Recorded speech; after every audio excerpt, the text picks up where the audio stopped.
जय श्री राम दोस्तों। आप सभी का हमारे YouTube चैनल ज्योति ज्ञान में एक बार फिर से स्वागत है। नमस्ते दोस्तों। जब हम रावण का नाम लेते हैं तो दिमाग में आता है कि अहंकार, असीम शक्ति और देवताओं को झुकाने वाला एक अभिमानी राक्षस। क्या आप कल्पना कर सकते हैं कि इस ब्रह्मांड के विजेता रावण को भी किसी से डर लगता था? क्या कोई था जो लंका के सोने की दीवार के पीछे भी रावण को बेचैनी दे जाता था? ये सोचना भी अजीब लगता है कि रावण किसी से डरता भी होगा, क्योंकि देवता हो या दानव, उसने कभी किसी को चुनौती देने से पहले एक बार भी नहीं सोचा। उससे समस्त ब्रह्मांड थर-थर कांपता था। लेकिन रावण के कुल में ही एक सदस्य ऐसी थी जिससे रावण बेहद ही खौफ खाता था और डर के मारे पसीने तक छोड़ देता था। रामायण में बहुत से शक्तिशाली और रहस्यमयी किरदार थे जिसके बारे में लोगों को कम जानकारी है। उन्हीं किरदारों में से एक है विभीषण की बेटी, जिससे रावण बहुत डरता था। उसने कभी भी विभीषण की बेटी से टक्कर लेने का दुस्साहस नहीं किया। विभीषण की बेटी का नाम था त्रिजटा।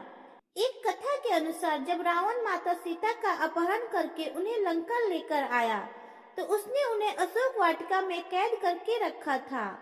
रावण ने माता सीता के पहरेदारी के लिए भयानक राक्षसियों को निर्देश दिया था। रावण ने कहा था उन राक्षसियों से कि तुम डरा कर या समझा कर किसी भी तरीके से माता सीता को विवाह के लिए तैयार करो।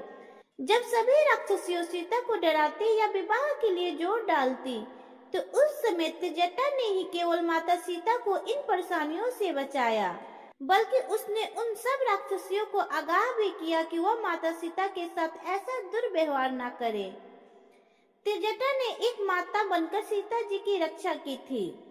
राक्षस कुल में जन्म लेने के बावजूद भी त्रिजटा के आचार व्यवहार बहुत ही सुंदर थे।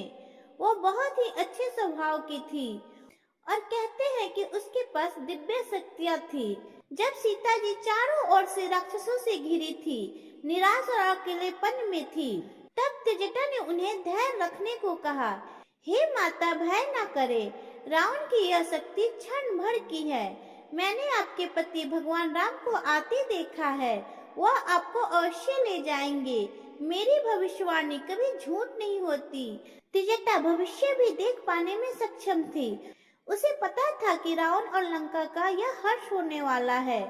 जहां उसने देखा कि लंका एक बानर यानी हनुमान द्वारा जलाया जा रहा है, उसने ये भी बताया कि भगवान राम माता सीता को बचाने के लिए आ रहे हैं। रावण भी त्रिजटा की इन दिव्य शक्तियों के बारे में जानता था, इसलिए वो कभी भी त्रिजटा से उलझने की कोशिश नहीं करता था, बल्कि कहीं न कहीं उससे और उसकी भविष्यवाणियों से खौफ खाता था। वाराणसी में त्रिजटा का एक मंदिर है। मान्यता है कि तब त्रिजटा लंका से माता सीता के साथ पुष्प विमान में अयोध्या जा रही थी, तो माता सीता ने उनसे कहा कि अयोध्या में त्रिजटा को राक्षसी होने के कारण जाने की अनुमति नहीं मिलेगी। इसके बाद सीता माता ने सुझाव दिया कि तुम बनारसी जाओ और मोक्ष पाओ। आज भी वाराणसी और उज्जैन के मंदिर में त्रिजटा की पूजा होती है। उन्हें मूली और बैगन का भोग लगता है, जो दिखाता है कि एक दिव्य शक्ति ने सादगी को चुना है। सोचिए, यदि रावण ने त्रिजटा की बात मान ली होती तो क्या रामायण का इतिहास कुछ और होता। एक अकेली महिला जिसने अपने ज्ञान से एक साम्राज्य को चुनौती दी।